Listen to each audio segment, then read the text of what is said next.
से हम आप लोगों को महाजनपद के बारे में बता चुके हैं, महाजनपद काल के बारे में बता चुके हैं। महाजनपद के किसमें किनका वर्णन किया गया है, कौन कौन सी चीजें किसमें है, किसमें किसका अंतर है, कौन कौन से महाजनपद के नाम एक दूसरे से मैच खाते हैं, किसका किसका अंतर दिख रहा है, कौन कौन से नाम अलग अलग हैं, किस ग्रंथ में कितने महाजनपद का उल्लेख, सारी चीजें हम पढ़ चुके हैं। महाजनपद उनकी राजधानियां क्या रही हैं, किस कौन उत्तरी दक्षिणी राजधानी कौन सी रही है, वो आज के समय में कौन से क्षेत्र में स्थित हैं, ये सारी चीजें भी हम पढ़ चुके हैं पहले ही। ठीक है। ईसा पूर्व 6ठी सदी से पूर्वी उत्तर प्रदेश पश्चिमी बिहार में लोहे का व्यापक प्रयोग होने से बड़े बड़े प्रादेशिक या जनपद राज्यों के निर्माण के लिए उपयुक्त परिस्थिति बन गई। पूर्वी उत्तर प्रदेश और पश्चिमी बिहार में लोहे का व्यापक प्रयोग। पूर्वी उत्तर प्रदेश और पश्चिमी बिहार में बड़े बड़े प्रादेशिक या जनपद के राज्यों के निर्माण के पीछे मूल कारण क्या रहा है, तो मूल कारण रहा है लोहे का व्यापक प्रयोग। ठीक है, हमें इस तरीके से भी याद रखना पड़ेगा। ठीक है ना, ओके, ध्यान रखना भाई। लोहे के हथियार के कारण योद्धा वर्ग महत्वपूर्ण भूमिका अदा करने लगे। ये लोहे से क्या क्या हुआ, योद्धा वर्ग, खेती के नए औजार मिल गए, उपकरणों की मदद से किसान आवश्यकता से अधिक अनाज उत्पादन करने लग गया। अब राजा अपने सैनिक प्रशासनिक प्रयोजनों के लिए इस फाजिल अनाज को बटोर सकता था। अब क्योंकि अनाज का उत्पादन अच्छा खासा हो रहा है, तो राजा जो था अपने सैन्य खर्च के लिए क्या कर सकता था, ये जो एक्स्ट्रा क्या बोलते हैं उसको, अधिशेष उत्पादन को क्या कर सकता था, जमा कर सकता था। बात समझे। ये फाजिल अनाज उस शहरों को भी मिल सकता था जो ईसा पूर्व 5वीं सदियों में उदित हुए थे। इन भौतिक लाभों के कारण किसानों का अपनी जमीन से चिपक जाना स्वाभाविक था। बहुत सारे लाभ जब होने लग गए तो किसान खेत में ही रह गए। साथ ही वे अपने पड़ोस के क्षेत्रों में भी जमीन हड़प कर फैलने लगे। शहरों को अपने कार्यकलाप का आधार बनाकर राज्यों को खड़े होते देख लोगों में प्रादेशिक भावना भी प्रबल हुई। शहरों को अपने कार्यकलाप का आधार इन्होंने बनाया। अब जैसे शहर का मतलब बड़े महानगर की ही बात नहीं है। शहर आप एक छोटा सा बाजार को भी एक शहर के रूप में मान्यता दे सकते हैं। एक मेला वाला एरिया जो होगा वहाँ उसको भी आप शहर के रूप में मान्यता दे सकते हैं। एक शहर ऐसा एरिया होता है कि जहाँ पर विभिन्न प्रकार के क्रियाकलाप देखे जा सकते हैं या कार्यप्रणालियों में भी विविधता देखी जा सकती है। आप एक मार्केट में जाएंगे तो मार्केट में आप क्या क्या देख सकते हैं, सब्जी का ठेला भी लगा हुआ देखेंगे, चाय का दुकान भी लगा हुआ देख सकते हैं, लोहार अपना वो लोहा पीटते हुए देखा जा सकता है, कुम्हार अपना मिट्टी का बर्तन बनाते हुए भी देखा जा सकता है, पान की दुकान भी देख सकते हैं वहाँ पे, है ना। वहाँ पे कोई लैया वाला काम भी कुछ कर रहा होगा। मतलब कई तरीके का काम आप देख सकते हैं, कई चीज़ें हैं। वहाँ पे कोई अड़तिया टाइप का जो अनाज खरीद बिक्री कर रहा होगा उसको भी देख सकते हैं। बड़ी बड़ी दुकान भी खुली होगी जहाँ से घर का सामान ला सकते हैं, घर का सामान बेच भी सकते हैं। सुनार, लोहार, बढ़ई सब मिल जाएगा आपको बाजार में। बात समझे ना। किताब कापी की दुकान भी हो सकती है। आज की बाजार देखो ना कैसी बाजार है, किसी कोई भी आपके यहाँ आसपास की बाजार हो उसको देखो क्या क्या उसमें वहाँ मिलता है आपको उस बाजार में, वो सारी चीज़ें आपको उस बाजार में मिलती रही होंगी। बात समझ रहे हैं। वो बाजार क्या है, लोगों का क्या है, अपने कार्यकलाप का आधार है। बाजार में तो भैया सब्जी पैदा नहीं की जाती है, सब्जी पैदा की जाती है कहाँ पे, खेत खलिहान में। खेत खलिहान से सब्जी को काट के, तोड़ के, उखाड़ के लेके जाते हैं, मार्केट में लेके रखते हैं। मार्केट में लोग खरीदार आते हैं, वो खरीद के लेके चले जाते हैं। सेम कंडीशन अनाज के लिए भी है। बात समझे ना। प्रादेशिक भावना प्रबल हुई, तो यहाँ पे लोगों में प्रादेशिक भावना प्रबल हुई है, जिसका मूल कारण क्या रहा है, राज्यों का खड़े होते देखना। लोगों की जो प्रबल निष्ठा अपने जन या कबीले के प्रति थी, वह अब अपने जनपद या स्वसंबद्ध भूभाग के प्रति हो गई। करेंगे, पहले पढ़ चुके हैं, वीडियो देख लेना, जैन धर्म वाले वीडियो मेरे ख्याल से वो सारी चीजें महाजनपद मिल जाएंगे सारे आपको, है ना। ठीक है। बुद्ध के समय में हम 16 बड़े बड़े राज्य पाते हैं जो महाजनपद कहलाए। इनमें अधिकतर राज्य विंध्य के उत्तर में थे और पश्चिमोत्तर सीमा प्रांत से बिहार तक फैले हुए थे। इनमें मगध, कोसल, वत्स, अवंती, ये 4 शायद अधिक शक्तिशाली थे। कौन कौन, मगध है, कोसल है, वत्स है, अवंती है। वत्स कहाँ है, कौशाम्बी, अवंती उज्जैनी, कोसल अवध, कोसल हमारे यहाँ के लिए, हाँ, अधिक शक्तिशाली। पूरब से शुरू करने पर पहले अंग जनपद था पूरब से जब शुरू करेंगे तो पहले अंग जनपद आएगा, आज का मुंगेर और भागलपुर जिला स्थित है बिहार का। इसकी राजधानी हुआ करती थी चंपा, जहां ईसा पूर्व 6ठी सदी से आबादी होने के का प्रमाण भी मिलते हैं। यहाँ 5वीं सदी ईसा पूर्व के लगभग का मिट्टी का किला भी मिला हुआ है। 5वीं सदी ईसा पूर्व के लगभग में मिट्टी का किला आपको कहाँ देखने को मिलता है, तो वो है चंपा। अंततोगत्वा अंग जनपद को पड़ोस के शक्तिशाली मगध राज्य ने अपने साम्राज्य में मिलाया, अंग को मगध में मिलाया। मगध में आधुनिक पटना, गया जिला आता है और शाहाबाद का भी कुछ हिस्सा पड़ता है। ठीक है, ये बात पता होनी चाहिए कि मगध में शाहाबाद का भी थोड़ा बहुत हिस्सा शामिल है। ये अपने समय का सबसे प्रमुख राज्य बन गया। गंगा के उत्तर में आज के तिरहुत प्रमंडल में वज्जियों का राज्य हुआ करता था। तिरहुत प्रमंडल में वज्जी, वज्जी मतलब वैशाली, है ना। जी सर। तिरहुत प्रमंडल यह 8 जनों का संघ था। 8 जनों का यह संघ था। जो वज्जियों का राज्य है, ये 8 जनों का संघ था। इनमें सबसे प्रबल थे लिच्छवी। इनकी राजधानी है वैशाली। याद रखना, आज का इनकी पहचान आज के समय वैशाली जिले के बसाढ़ नामक गांव से की जाती है। बसाढ़ नामक गांव से इनकी पहचान हो रही है। पुराण वैशाली को अधिक प्राचीन नगरी बताते, परंतु पुरातत्व के अनुसार बसाढ़ की स्थापना ईसा पूर्व 6ठी सदी से पहले नहीं हुई थी। ठीक है ना, ये ध्यान रखना। यहाँ पे हम देख सकते हैं ये महाजनपद हमारे कंबोज यहाँ पर है भाई, है ना। कंबोज अपने किसके लिए फेमस है? अफगानिस्तान। Yes sir. कंबोज अपने घोड़ों के लिए बड़ा प्रसिद्ध है। यहाँ के लोगों को वार्ता शस्त्र उपजीवी संघ कहा गया।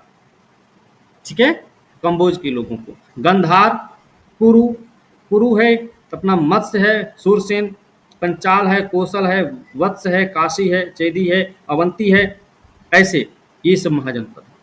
ठीक है, ये आप देख सकते हैं। चलिए, ठीक है।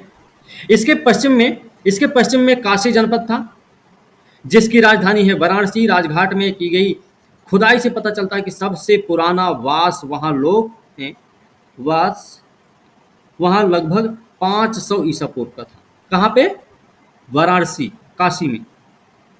राजघाट की खुदाई में ये बात पता चलती है कि 500 ईसा पूर्व का वास है। उस समय नगर मिट्टी के बांध से घिरा हुआ था। याद रखना, आप जान पड़ता है कि आरंभ में काशी सबसे शक्तिशाली राज्य था, परंतु बाद में उसने कौशल की शक्ति के सामने आत्मसमर्पण कर दिया था। ठीक है, शुरुआत में शक्तिशाली था, बाद में कौशल के सामने आत्मसमर्पण कर दिया, मतलब कौशल का संरक्षक बन गया, सॉरी उनके संरक्षण में आ गया। कौशल जनपद में पूर्वी उत्तर प्रदेश पड़ता है। कौशल जनपद में पूर्वी उत्तर प्रदेश पड़ता है। और कौशल की राजधानी क्या है भाई? तो श्रावस्ती इसकी राजधानी है। इसकी पहचान होती है गोंडा, बहराइच जिलों के सीमा पर सहेत महेत स्थान से की जाती है। ठीक है, खुदाई से जानकारी मिली कि ईसा पूर्व 6ठी सदी में यहाँ कोई बड़ी बस्ती नहीं थी। ठीक है, लेकिन हम वहाँ मिट्टी के किले की शुरुआत पाते हैं। कौशल में महत्वपूर्ण नगरी अयोध्या थी, जिसका संबंध राम कथा से जोड़ा जाता, परंतु उत्खनन से पता चलता कि 500 ईसा पूर्व के पहले यहाँ आबादी नाम मात्र की थी। कौशल में शाक्यों का कपिलवस्तु गणराज्य भी शामिल था, ये भी याद रखना। कौशल में शाक्यों का कपिलवस्तु गणराज्य भी शामिल था, मतलब गौतम बुद्ध की बात है ना। गौतम बुद्ध का जन्म कहाँ हुआ था? कपिलवस्तु लुम्बिनी। ठीक है, कपिलवस्तु की पहचान की गई है। राजधानी कपिलवस्तु राजधानी की पहचान बस्ती जिले की पिपरावा से की गई है। कपिलवस्तु की राजधानी क्या थी? पिपरावा। और पिपरावा पड़ता है बस्ती में। पिपरावा 500 ईसा पूर्व के पहले आबाद नहीं दिखाई पड़ता। शाक्यों की दूसरी राजधानी क्या थी? शाक्यों की दूसरी राजधानी पिपरावा से 15 किलोमीटर दूर है, नेपाल में लुम्बिनी। ठीक है, तो शाक्यों की 2 राजधानियां, एक है पिपरावा जो कि बस्ती में पड़ती है, दूसरी पड़ती है कहाँ पे? लुम्बिनी, नेपाल में। अशोक के एक अभिलेख में इसे गौतम बुद्ध का जन्म स्थान भी कहा गया। नेपाल के लुम्बिनी नामक स्थान में बुद्ध का जन्म हुआ और यहाँ पर उनका लालन पालन भी हुआ था। कौशल मतलब अवध। कौशल मतलब अवध। तो जो मल्ल है वो आज का देवरिया जिला है ना। तो कौशल की पड़ोस में मल्लों का गणराज्य था। गणराज्य था, मल्ल भी एक चीज है, ये भी याद रखना अपने को। ठीक है, मल्लों का गणराज्य मतलब मल्ल भी एक गणराज्य है। इसकी सीमा वज्जी राज्य की उत्तरी सीमा से जुड़ी हुई थी। वज्जी की उत्तरी सीमा से जुड़ी हुई थी मल्लों की सीमा, मल्ल गणराज्य की सीमा। वज्जी कहाँ है? वज्जी है मुजफ्फरपुर, दरभंगा के क्षेत्र में पड़ता है ना। बात समझे ना? वैशाली और मिथिला। हाँ, तो ये हमें ध्यान रखना है। मल्लों की राजधानी थी कुशीनारा। मल्लों की राजधानी कुशीनारा, कुशीनारा या कुशीनगर, ठीक है। और यहाँ पर बुद्ध की मृत्यु हुई थी सबसे ज़्यादा समय और सबसे ज़्यादा प्रचार प्रसार मेरे ख्याल से। अंतिम वर्षा भी उन्होंने कहाँ बिताई थी? यहीं पर बिताई थी, ठीक है। जी। वैशाली में बिताई थी, सही बोल रहे हैं। अंतिम वर्षा उन्होंने वैशाली में बिताई थी, ठीक है। चलिए, तो बुद्ध की मृत्यु यहीं हुई थी। कुशीनारा की पहचान देवरिया जिले के कसिया नामक स्थान से की गई है। कुशीनारा देवरिया जिला का कसिया नामक स्थान है, वहीं से की गई है। कुशीनारा की पहचान देवरिया के कसिया नामक स्थान पश्चिम की ओर यमुना के तट पर वत्स जनपद है। यमुना के तट पर है वत्स जनपद, ये भी हमको पता होना चाहिए कि जनपद जो है वो कहाँ पे कौन सी नदी के किनारे है। तो वत्स, वत्स कहाँ है भाई? वत्स आपका है इलाहाबाद और बांदा के क्षेत्र में, है ना। इलाहाबाद और बांदा के क्षेत्र में पड़ता है वत्स। इसकी राजधानी क्या है? कौशाम्बी, कौशाम्बी। ठीक है। ये देखो लिखा भी तो है यहीं पे, इलाहाबाद पर। वत्स लोग वही कुरुजन थे। वत्स के जो लोग थे वो कुरुजन हुआ करते थे, जो हस्तिनापुर छोड़कर कौशाम्बी में आकर बसे हुए थे। हस्तिनापुर को छोड़ कौशाम्बी में आकर बसे हुए जो कुरुजन थे वो कौन थे? वत्स थे, ठीक है। हस्तिनापुर को छोड़कर कौशाम्बी में आकर बसने वाले कुरुजन को क्या कहा जाता है? वत्स कहा जाता है। बात समझे? चलो, उन्होंने कौशाम्बी को इसलिए पसंद किया क्योंकि वह स्थल गंगा यमुना के संगम के नजदीक था। देखो, कुरुजन जो हस्तिनापुर को छोड़कर कौशाम्बी में आकर बसे वो कहलाए वत्स। कारण में अगर हो जाए तो ये कि वो इसलिए उस जगह को पसंद किया था उन्होंने क्योंकि वह स्थान गंगा यमुना के संगम के पास में स्थित था। तो कारण कथन भी सही रहेगा, कारण कथन की व्याख्या भी कर देगा, ठीक है ना। ये बात भी हमको याद रखनी होगी। जैसा कि उत्खननों से पता चला है कि ईसा पूर्व 5वीं सदी में राजधानी कौशाम्बी की मिट्टी से किलेबंदी की गई। हमें पश्चिमी उत्तर प्रदेश में प्राचीन कुरु कुरु पांचाल जनपदों के अस्तित्व का भी पता चलता है। कुरु पांचाल के बारे में हम पढ़े हैं, है ना। कुरु कहाँ पड़ता है? कुरु पड़ता है मेरठ, दिल्ली, थानेश्वर के एरिया में। और पांचाल आपका पड़ता है बरेली, बदायूं और फर्रुखाबाद में, ठीक है। पश्चिमी उत्तर प्रदेश में कुरु पांचाल जनपदों के अस्तित्व का भी, परंतु उत्तर वैदिक काल की तरह अब उनका राजनीतिक महत्व नहीं रह गया। उत्तर वैदिक काल की तरह अवंती राज्य मध्य मालवा मध्य प्रदेश के सीमावर्ती नगरों में फैला हुआ था। अवंती कहाँ देखने को मिलेगा? मध्य मालवा और मध्य प्रदेश के सीमावर्ती नगर में। इस राज्य के दो भाग थे, एक उत्तर उत्तर भाग जिसकी राजधानी उज्जैनी और दक्षिण का भाग था जिसकी राजधानी थी महिष्मती, ठीक है। महिष्मती। उत्खननों से ये पता चलता है कि ये दोनों नगर ईसा पूर्व 6वीं सदी से महत्व प्राप्त करते गए और अंततोगत्वा उज्जैन ने महिष्मती को पछाड़ दिया। चलिए, तो दोनों नगर ईसा पूर्व सही मात्र से सही सदी, ये ईसा पूर्व 6वीं सदी के आगे भारत का राजनीतिक इतिहास। उत्खननों से पता चलता है कि ये दोनों नगर ईसा पूर्व 6वीं सदी से महत्व प्राप्त करते गए, तो उज्जैन ने महिष्मती को पछाड़ दिया। यहाँ बड़े पैमाने पर लौह कर्म का विकास हुआ और इसकी मजबूत किलेबंदी की गई। किसकी बात कर रहे हैं? उज्जैन की बात कर रहे हैं, है ना। उज्जैन क्या है? उज्जैन में लौह कर्म का विकास हुआ बड़े पैमाने पर और उसी लोहे से ही क्या किया गया? किला बनवाया गया। ईसा पूर्व 6वीं सदी के आगे के भारत का राजनीतिक इतिहास इन राज्यों के बीच प्रभुत्व के लिए संघर्षों का इतिहास है। अतः मगध राज्य सबसे शक्तिशाली बना और साम्राज्य स्थापित करने में सफल हुआ है, ठीक है। मगध साम्राज्य की स्थापना और विस्तार की बात करेंगे। बिंबिसार के शासनकाल में मगध में विशिष्ट स्थान प्राप्त किया। किसके समय में? बिंबिसार के समय में मगध ने एक विशिष्ट स्थान प्राप्त किया। अच्छा, बिंबिसार किस वंश का था भाई? आर्यक वंश का। आर्यक वंशी था। अच्छा, आप में से किसी को पता है कि मगध पर जो शासन किया वंशों ने, उन सबका क्रम क्या है? हम्म, और वंश भी है सर, लास्ट में आते हैं। ये बृहद्रथ वंश का संस्थापक था। चलिए, हर्यक कुल का था ये, बुद्ध का समकालीन भी है। बिंबिसार कौन है? बुद्ध का समकालीन है। अब हमें एक चीज और पता चल गई, तो बिंबिसार और अजात शत्रु ये दोनों कौन भाई? गौतम बुद्ध के समकालीन है, ठीक ना। गौतम बुद्ध के समकालीन हैं, ये बात याद रखनी है। ठीक है। उसके द्वारा विजय और विस्तार की शुरू की गई नीति अशोक की कलिंग विजय के साथ समाप्त होती है।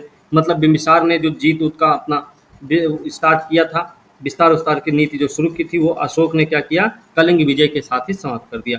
बिंबिसार ने अंग देश पर अधिकार किया। बिंबिसार ने क्या किया, बिंबिसार ने अंग देश पर अधिकार किया और इसका शासन अपने पुत्र अजातशत्रु को सौंप दिया। मतलब अंग को मगध में, अंग को विजित किया किसने, बिंबिसार ने। बिंबिसार ने।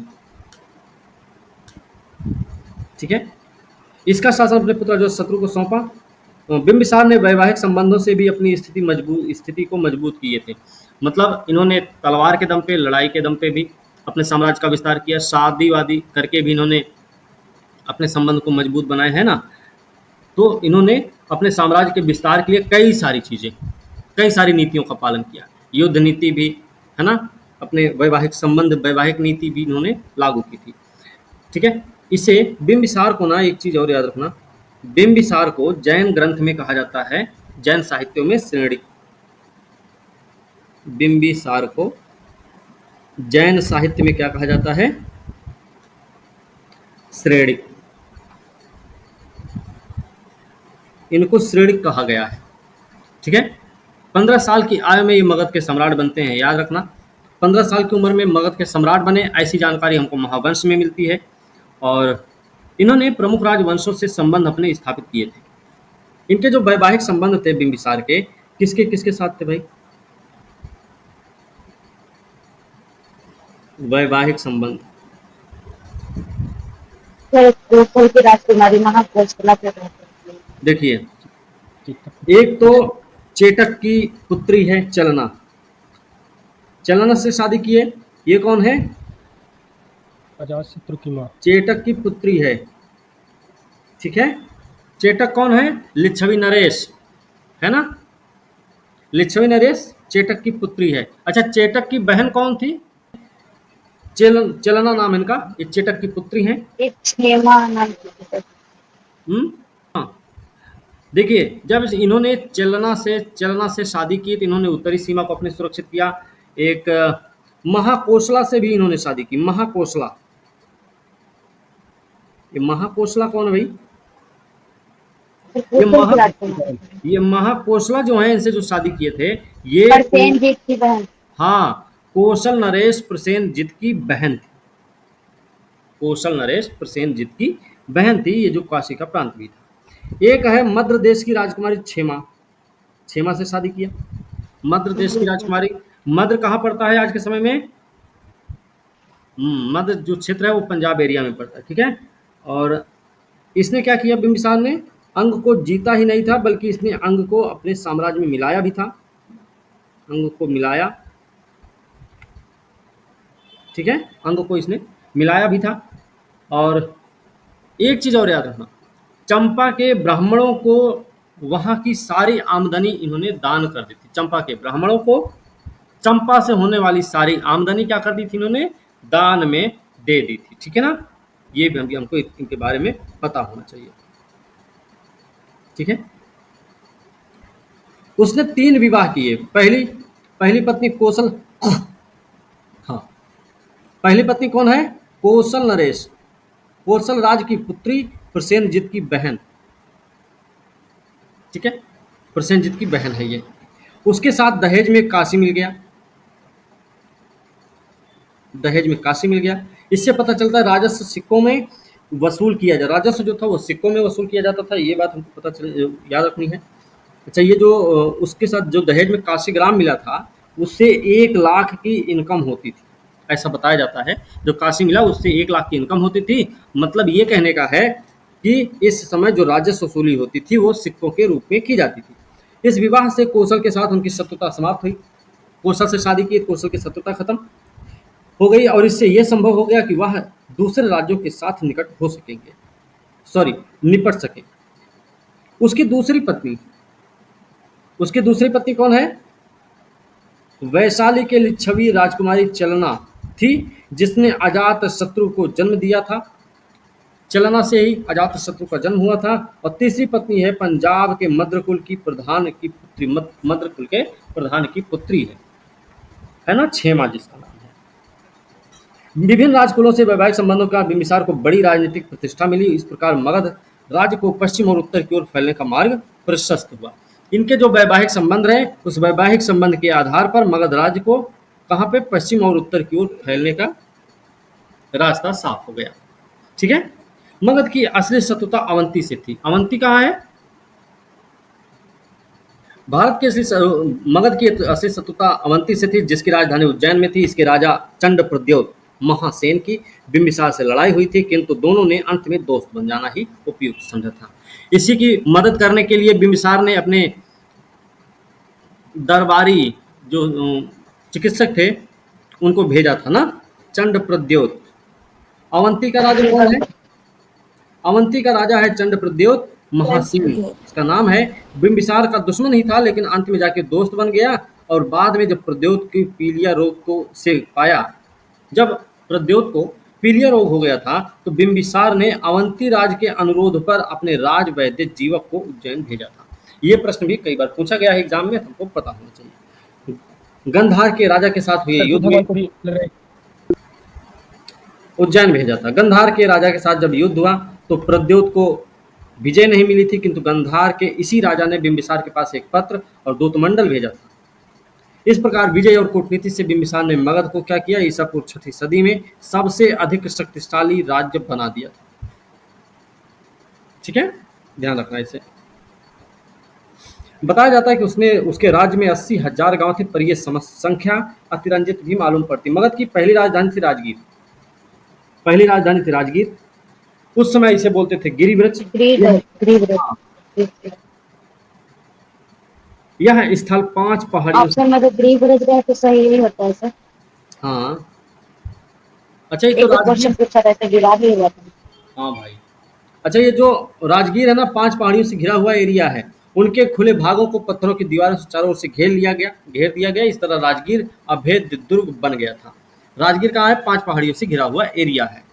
बौद्ध ग्रंथों के अनुसार बिंबिसार ने लगभग 544 से 492 ईसा पूर्व तक 52 साल तक शासन किया। जो उसके बाद उसका पुत्र अजातशत्रु आया सिंहासन पर। अजातशत्रु ने पिता की हत्या करके सिंहासन पर कब्जा किया। उसके शासनकाल में बिंबिसार राजकुल का वैभव अपने चरम उत्कर्ष पर पहुंच गया था। किसके? बिंबिसार के समय पे ना, नहीं, ये क्या बोलते हैं, अजातशत्रु के समय की बात है ना। अजातशत्रु के समय में ऐसा हुआ था भाई। उसने 2 लड़ाइयां लड़ी और तीसरी के लिए तैयारियां की थी। अपने समूचे शासनकाल में उसने विस्तार की आक्रामक नीति से काम लिया। इस कारण काशी और कौशल ने मिलकर उसका मुकाबला भी किया। उसने 2 लड़ाई लड़ी, तीसरी के लिए तैयारी की है। समूचे शासनकाल में उसने विस्तार की आक्रामक नीति से काम लिया। इस कारण काशी और कौशल ने मिलकर मुकाबला किया। मगध और कौशल के बीच लंबे समय तक संघर्ष जारी रहा। अंत में अजातशत्रु की विजय हुई। मगध और कौशल के बीच चला जो संघर्ष था, उसमें विजय किसकी हुई? अजातशत्रु की। कौशल नरेश को अजातशत्रु के साथ अपनी पुत्री का ब्याह करने और अपनी जमाई को काशी सौंपकर सुलह करने के लिए विवश होना पड़ा। ठीक है ना, ये ध्यान रखना है। ठीक है, विवश होना। अजातशत्रु ने रिश्तेदारी का कोई लिहाज नहीं किया। रिश्तेदारी का इसने कोई लिहाज नहीं रहा। यद्यपि उसकी माता लिच्छवी कुल की राजकुमारी थी, फिर भी उसने वैशाली पर हमला किया। वैशाली पर भी उसने हमला किया।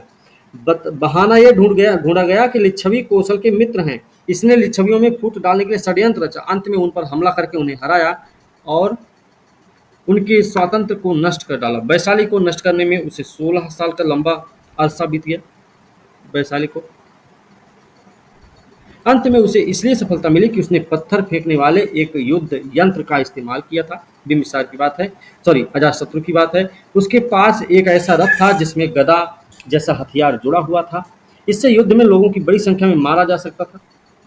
इस प्रकार काशी वैशाली को मिला लेने के बाद मगध साम्राज्य का और अधिक विस्तार हुआ। ये किसके समय में किया गया? देखिए, अंग को मिलाया था बिंबिसार ने, काशी और वैशाली को मिलाया किसने? अजातशत्रु ने। ठीक है ना।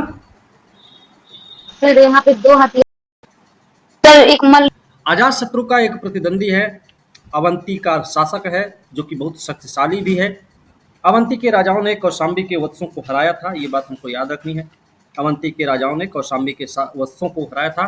वत्स की राजधानी थी कौशाम्बी, है ना। कौशाम्बी आपके इलाहाबाद और बांदा के आसपास का क्षेत्र है आज के समय में, ठीक है, ये हमें ध्यान रखना है। और अवंती के राजा ने कौशाम्बी के वत्सों को हराया और वे मगध पर हमला करने की धमकी दे रहे थे। कौन? अवंती के शासक लोग।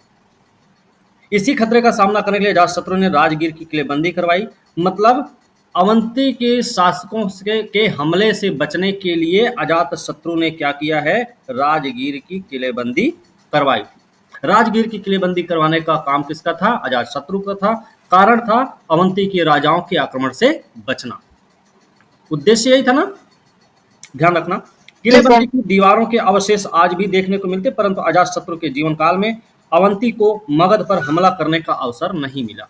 बाद में पता चलेगा एक चंड प्रद्योत है जिसको बीमार हुआ था, हम पढ़ चुके मेरे ख्याल से, ये सर जीवक जो भेजा गया था उसके इलाज के लिए उसके दरबार में राज दरबारी जो इनके दरबारी वो थे, चिकित्सक थे, जीवक को भेजा भी गया था।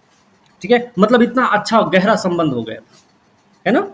अजातशत्रु के बाद उदायन मगध की गद्दी पर बैठा। उदायन है 460 से 444 तक। और हर्यक वंशी ये लोग हैं। तो हर्यक वंशी शासकों को क्या कहा जाता है? पितृहंता वंश कहा जाता है। सर ये सब का जो ईस्वी वो याद करना पड़ेगा क्या, कितने साल तक रहा, कब से कब तक? आपको क्रम याद होना चाहिए, जरूरी है, ठीक है, उतना आपको पता रहना चाहिए। पितृहंता वंश कहते हैं क्योंकि हमें ये पता है कि बिंबिसार को अंतिम समय में बंदी भी बनाया गया अजातशत्रु के द्वारा और उनकी हत्या करके फिर से वो गद्दी प्राप्त कर लिया। अजातशत्रु के अंतिम समय में उदायन ने भी यही काम किया था, दोहराया था, ठीक है ना। गद्दी पर बैठा उसके शासन की महत्वपूर्ण घटना यह है कि उसने पटना में गंगा और सोन के संगम पर एक किला बनवाया था। गंगा और सोन के संगम पर किले का निर्माण किसने करवाया? नाम है उदायन जो कि अजातशत्रु का पुत्र है, अजातशत्रु का उत्तराधिकारी है, हर्यक वंशी शासक भी है।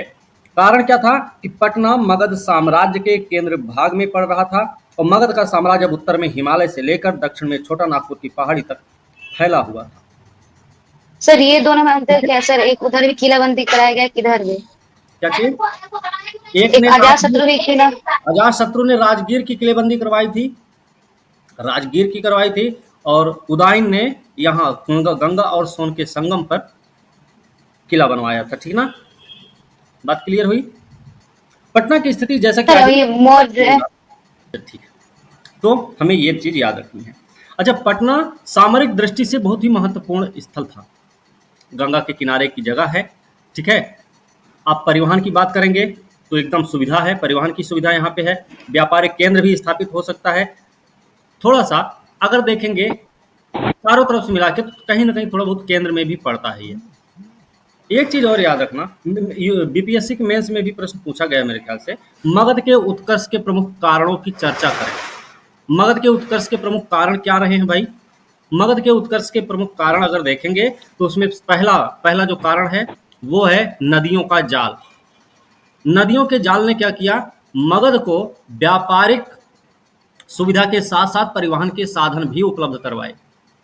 दूसरा कारण हो जाता है उपजाऊ भूमि। उपजाऊ भूमि ने क्या किया? यहाँ के लोगों को कृषक बनाया, यहाँ के लोगों को समृद्ध बनाया। एक समृद्ध क्षेत्र, उपजाऊ मैदान था, फसल उत्पादन के मामले में बहुत आगे है, उपजाऊ क्षेत्र रहा ही है ना।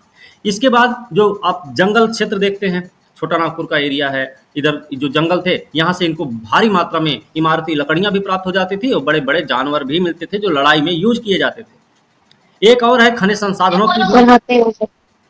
संसाधनों की उपलब्धता ने क्या किया? इनके लिए एक क्या बोलते मजबूत सैन्य तैयार करवाया उसने, है ना। लोहे की उपलब्धता, हाँ, वो लोगों की उपलब्धता कोई कारण नहीं इतना होता, लेकिन फिर भी इनके जो किले के निर्माण कराए गए, वो किले के निर्माण जो हुए वो भी एक महत्वपूर्ण फैक्टर है, ठीक है, इनके क्षेत्र के नाते। बात समझे ना? ये कुछ कारण रहे। बाकी यहाँ के जो शासक थे, बाकी यहाँ के जो शासक थे वो शक्तिशाली थे और यहाँ की जो राजधानी थी ना वो एकदम मतलब सुरक्षित जगह पर इनकी राजधानी स्थापित थी, ठीक है। राजधानी का सुरक्षित होना, पहाड़ियों से घिरी हुई राजधानी इनकी हुआ करती थी, इस वजह से भी मगध साम्राज्य का उत्कर्ष हुआ। ठीक है। उदयन के बाद शेषनागों के वंश का शासन शुरू हाथी की हुआ। प्राप्ति। उदयन के बाद शेषनागों के वंश का शासन शुरू हुआ और राजधानी को कुछ समय के लिए वैशाली ले गए शेषनाग वंश ने। और राजधानी ले गए वैशाली। अवंती अवंती जिसकी राजधानी उज्जैन हुआ करती थी, की शक्ति को तोड़ देना उनकी सबसे बड़ी उपलब्धि रही। मतलब अवंती की शक्ति को विघटित करने का काम किया है शेषनागों ने। ठीक है ना। मगध के वो वंश, उस वंश के शासक या वो वंश जिन्होंने अवंती की शक्ति को छीण कर दिया, वो लोग हैं शिशुनाग। ठीक है ना। चलिए, तो ये हमें याद रखना भाई, शिशुनाग की।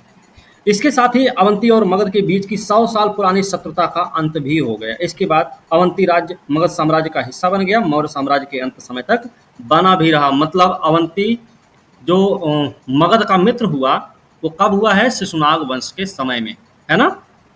शिशुनागों के बाद नंदों का शासन शुरू हुआ। ये मगध के सबसे शक्तिशाली सिद्ध हुए, शासक सिद्ध हुए। इनका शासन इतना शक्तिशाली था कि सिकंदर ने, जो उस समय पंजाब पर हमला कर चुका था, पूर्व की ओर आगे बढ़ने की हिम्मत नहीं की। नंदों ने कलिंग को जीतकर मगध की शक्ति को बढ़ाया। विजय स्मारक के रूप में वे कलिंग से जिनकी मूर्ति उठा लाए थे, वही ये सभी बातें महापद नंद के शासनकाल में घटित हुई थी। हमने आप लोगों को बताया है 2 बौद्ध संत हैं, है ना, जो महापद्म नंद के समकालीन हैं। ठीक है। उसने अपने को एकराट भी कहा। किसने? महापद्म नंद ने। महापद। इसने खुद को एकराट भी कहा। उसने न केवल कलिंग पर कब्जा किया, बल्कि उसने उसके खिलाफ विद्रोह करने वाले कौशल को भी हथिया लिया। मतलब कौशल और कलिंग, इन दोनों पर कब्जा किया किसने? महापद्म नंद ने। नंद शासक परम धनी और शक्तिशाली थे।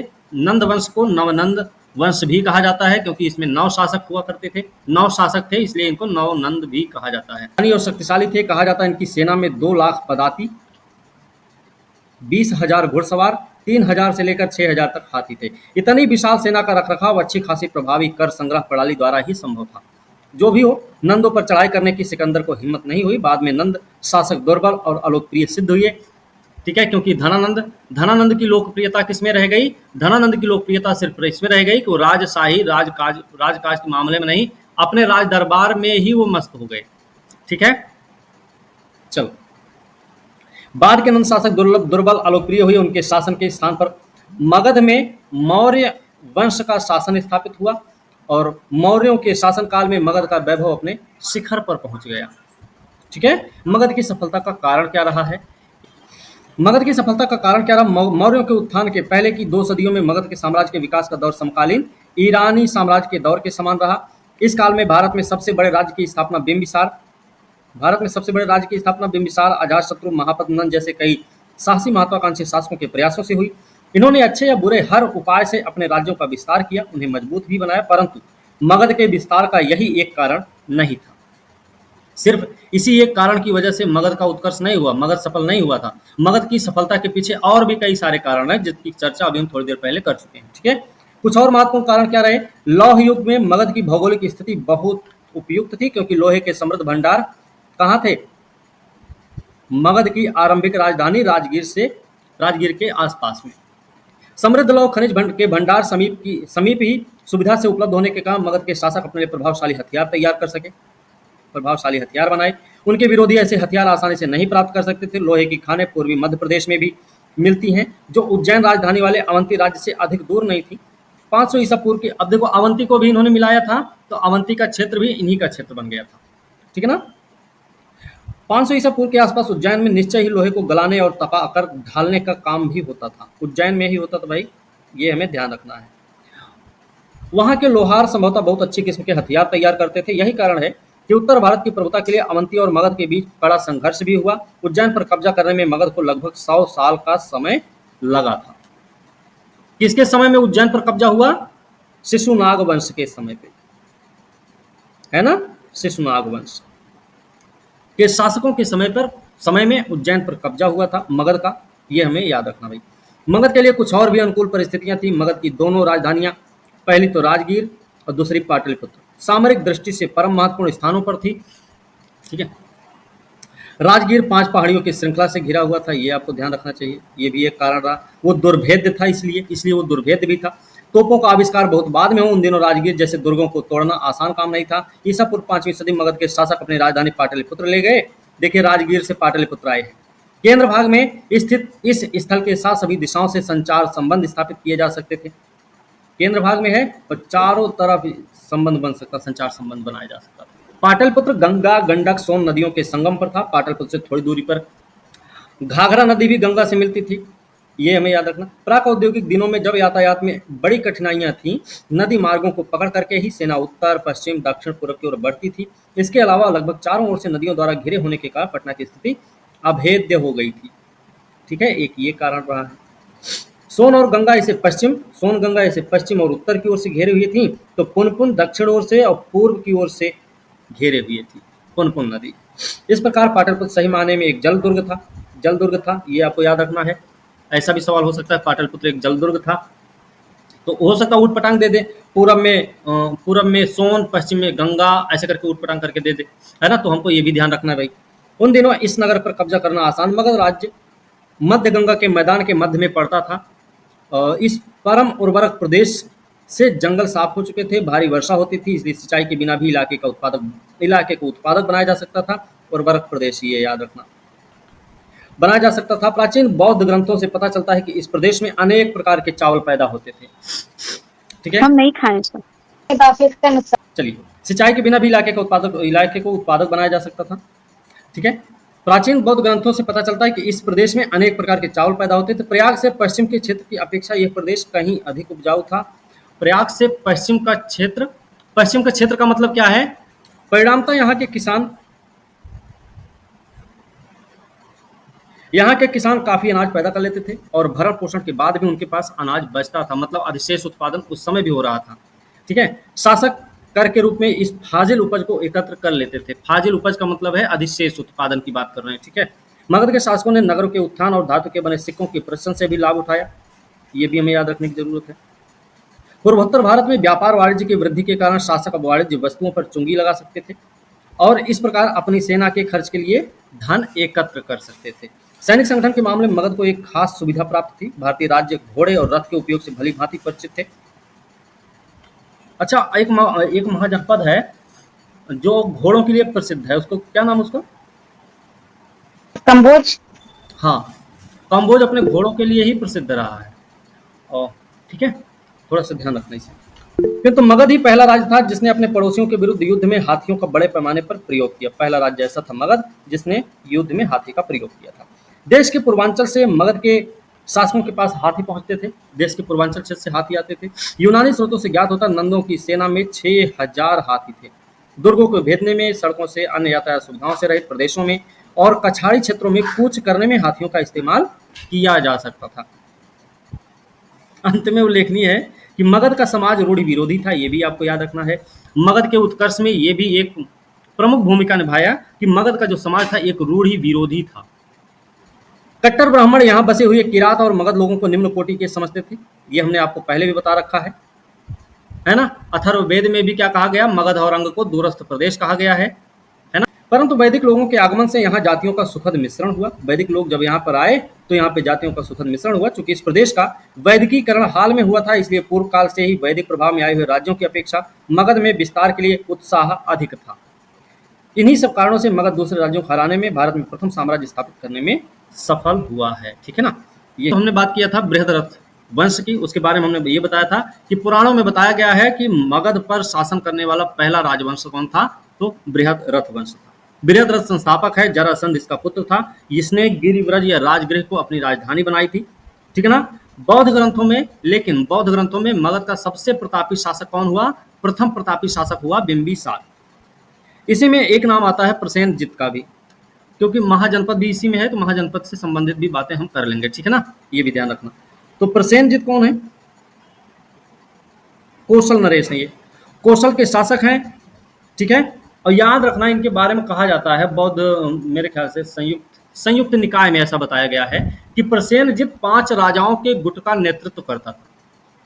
प्रसेनजित 5 राजाओं के गुट का नेतृत्व करता था, ये आपको मिलेगा संयुक्त निकाय में। और वो जो 5 राजा थे वो कौन थे? उसमें देखेंगे काशी, काशी के भी एक शासक थे। और फिर कपिल वस्तु के शाक्य थे, केशपुत्र के कालाम थे। केशपुत्र के कालाम, देखो बात समझे, सेनजीत के बारे में, ठीक है। 5 राजाओं के गुट का नेतृत्व कर रहा था, संयुक्त निकाय में बताया गया है। ये इनके नाम भी रहे हैं, कपिल वस्तु के शाक्य, केशपुत्र के कालाम, रामगाम के कोलीय, पावा कुशिनारा के मल्ल और पिपली वन के मौर्य तथा काशी के, ठीक है, इन सब का नेतृत्व कर रहा था। कौशल की बात करें, कौशल क्योंकि एक महाजनपद भी हुआ करता था, तो कौशल की राजधानी क्या थी? कौशल की राजधानी अयोध्या है। इसके प्रमुख नगर भी रहे हैं। श्रावस्ती ना सर?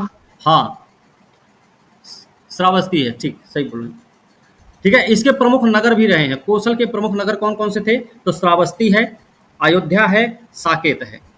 3 महानगर भी रहे हैं, 3 प्रमुख नगर रहे हैं कौशल के, हमें याद रखना है। लेकिन एक चीज और याद रखना, बुद्ध काल में कौशल के 2 भाग हो गए थे। बुद्ध काल में कौशल के 2 भाग हुए। उत्तरी कौशल की राजधानी हो गई साकेत और दक्षिणी कौशल की राजधानी हो गई श्रावस्ती, ठीक है। हाँ, और एक चीज और इसमें याद रखना है, एक रचना है स्वप्नवासव दत्ता। स्वप्नवासव दत्तम के लेखक कौन है? महाकवि भास हैं। इसमें उदयन और वासव दत्ता की दंत कथा का वर्णन किया गया है और ये उज्जैन से संबंधित है ना। याद रखना कि उदयन को बौद्ध मत में दीक्षित करने का काम एक बौद्ध भिक्षु पिंडोला ने किया था। पिंडोला उनका नाम है, पौसे पतंग। पिंडोला नाम के बौद्ध भिक्षु ने उदयन को बौद्ध मत में दीक्षित किया था। पांचाल महाजनपद की भी बात कर लेते हैं। पांचाल महाजनपद क्या है? पांचाल महाजनपद के बारे में देखेंगे तो इसकी 2 राजधानियां रही हैं। उत्तरी राजधानी उत्तरी पांचाल की अहिच्छत्र और दक्षिणी पांचाल की रही है काम्पिल्या, ठीक है। इसकी सीमाएं अगर देखें, जो पांचाल महाजनपद है इसकी सीमाओं के बारे में देखें तो उत्तर में हिमालय है, दक्षिण में चंबल नदी है, पूर्व में कौशल है और पश्चिम में है कुरु। पांचाल आज के समय में बरेली, बदायूं, फर्रुखाबाद है और कुरु में क्या बताए थे, थानेसर, मेरठ और दिल्ली आता है, ठीक है। और पांचाल के बारे में याद रखना, ये मूल रूप से एक राजतंत्र भी था। अश्मक महाजनपद की बात करें तो अश्मक महाजनपद के बारे में हम पहले बता चुके हैं। इसकी राजधानी पोतन है, कोटली है, कोटन भी है, ठीक है। गोदावरी नदी के तट पर है और दक्षिण भारत का एकमात्र महाजनपद हुआ करता था। अवंती महाजनपद की बात करें, अवंती की बात करें तो ये पश्चिमी और मध्य मालवा क्षेत्र में है। इसकी भी 2 राजधानियां रही हैं। उत्तरी अवंती की राजधानी है उज्जैनी और दक्षिणी की रही है महेश्वर। गौतम बुद्ध के समय में यहाँ का राजा एक प्रद्योत हुआ करता था। गौतम बुद्ध के समय में यहाँ का राजा प्रद्योत था। उज्जैन के प्रद्योत का मगध के साथ मैत्रीपूर्ण संबंध था। किस समय, या फिर बिंबिसार के समय की बात हो जाए तो गौतम बुद्ध के समय में चंद्र प्रद्योत यहीं का शासक था। इसी के समय में मगध के साथ इसका महत्वपूर्ण संबंध रहा। और प्रद्योत जो पांडु रोग से ग्रसित हुआ तो इसको क्या किया गया, बिंबिसार ने अपने दरबारी जो चिकित्सक थे जीवक को इसकी सेवा और शुश्रूषा के लिए भेजा था, इलाज करने के लिए भेजा था, ठीक है। याद रखना, बौद्ध पुरोहित है महाकच्चायन। महाकच्चायन कौन है? बौद्ध पुरोहित है महाकच्चायन, और महाकच्चायन ने चंड प्रद्योत को बौद्ध धर्म में दीक्षित किया था। ये भी बात हमको याद रखनी है। कंबोज संघ के बारे में बात करें, कंबोज के बारे में जैसा कि हम पहले बताए हैं कि वो अपने श्रेष्ठ घोड़ों के लिए बड़ा फेमस रहा है। यहाँ के लोगों को, जो कंबोज संघ के लोग थे ना, उनको वार्ता, शस्त्र, उपजीवी संघ कहा गया है। यहाँ के लोगों को, कंबोज संघ के लोगों को वार्ता, शस्त्र, उपजीवी संघ कहा गया है। कहने का मतलब ये है, और ये कहा किसने? कौटिल्य ने, चाणक्य ने कहा है, चाणक्य, विष्णुगुप्त ने कहा है। ये बात मतलब है, वार्ता, शस्त्र, उपजीवी संघ का मतलब है ये लोग पशुपालन, कृषि, वाणिज्य और शस्त्र, इन सब के द्वारा अपनी जीविका चलाते थे, ठीक है। वार्ता, शस्त्र, उपजीवी का मतलब ये है। अच्छा, एक बात और आती है, गंगा घाटी के गणराज्य। गंगा घाटी के गणराज्य, हमने गणराज्य के मामले में सिर्फ एक के बारे में जाना है, लिच्छवी। वैसे और कितने हैं गणराज्य यहाँ पे?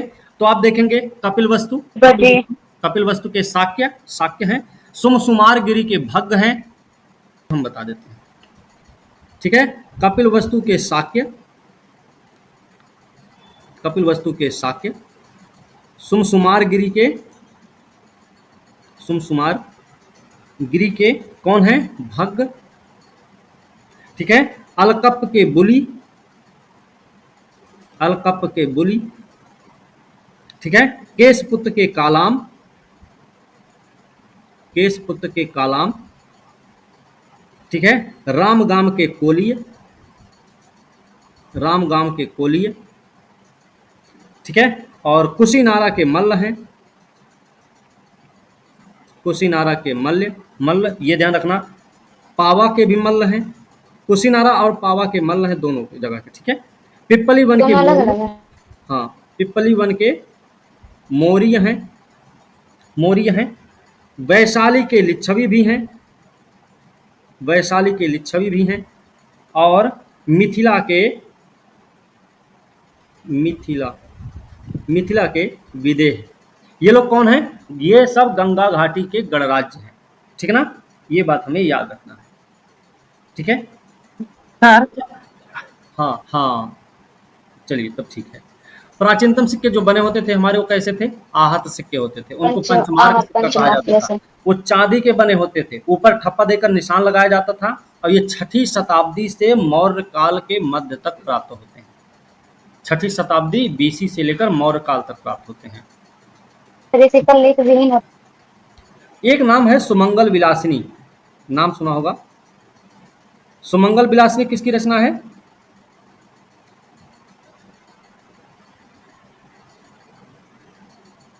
विल्हन के सर। सुमंगल विलासिनी, इसके लेखक हैं बुद्ध घोष। यह बुद्ध घोष की रचना है। इसी में सुमंगल विलासिनी में वज्जी संघ के न्याय व्यवस्था की बात की गई है। और बताया गया है कि यहाँ पर 8 प्रकार के न्यायालय हुआ करते थे। 8 प्रकार के न्यायालयों की चर्चा आपको मिलेगी सुमंगल विलासिनी में। किसके बारे में? तो वज्जी के बारे में, वज्जी संघ के बारे में, ठीक है ना। मगध की बात कर लें, अभी हम बात कर ही रहे थे फिलहाल। मगध के बारे में अगर देखा जाए तो मगध की महत्ता का जो वास्तविक संस्थापक है वो बिंबिसार को ही माना जाता है। बिंबिसार के बारे में हम बात कर चुके, पहले भी इसने शादी वादी की तो उसने अपना फैलाया था राजकाज, ठीक है ना। और अजातशत्रु जो इनका लड़का है, पुत्र है अजातशत्रु, इसने इनको अंतिम समय में बंदी बनाया। और अजातशत्रु जो था ये भी साम्राज्यवादी नीति को अपनाया। प्रसेनजित की पुत्री से शादी किया, प्रसेनजित की पुत्री से इसने विवाह किया। फिर इसका लड़का हुआ उदायन कौन था? उदायन ने पाटलिपुत्र की स्थापना की, पाटलिपुत्र को राजधानी भी बनाया इसने, याद रखना। अच्छा, राजगीर की किलेबंदी किसने करवाई थी? अजातशत्रु। Very good. बात करेंगे कालाशोक की हम। कालाशोक कौन भाई? शिशुनाग वंश का है, ये शिशुनाग वंश का है। और राजधानी वैशाली से पाटलिपुत्र क्या था। हाँ, अब कालाशोक को पुराणों में काकवर्ण कहा गया है, इसको काकवर्ण कहा गया है। इसने पाटलिपुत्र को, हाँ ठीक है, शिशुनाग वैशाली ले गया था, फिर कालाशोक इसको पाटलिपुत्र लेकर आ गया। तो पाटलिपुत्र को इसने राजधानी बनाई, ये हमें याद रखना है।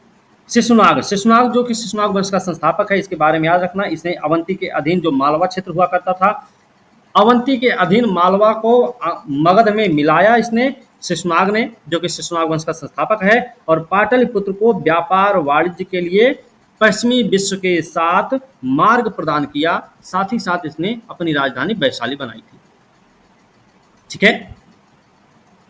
अवंती के अधीन मालवा पर विजय प्राप्त करके शिशुनाग वंश के संस्थापक शिशुनाग ने मगध साम्राज्य में मिला लिया, और जिसके साथ ही मगध को या पाटलिपुत्र को व्यापार वाणिज्य के लिए पश्चिमी विश्व के साथ मार्ग प्रदान किया, ठीक है ना, रख लेना। शिशुनाग के बारे में महावंश टीका में बताया गया है कि शिशुनाग एक लिच्छवी राजा की वैश्या पत्नी का पुत्र है, ठीक है, ऐसा महावंश टीका में बताया गया है, ठीक है।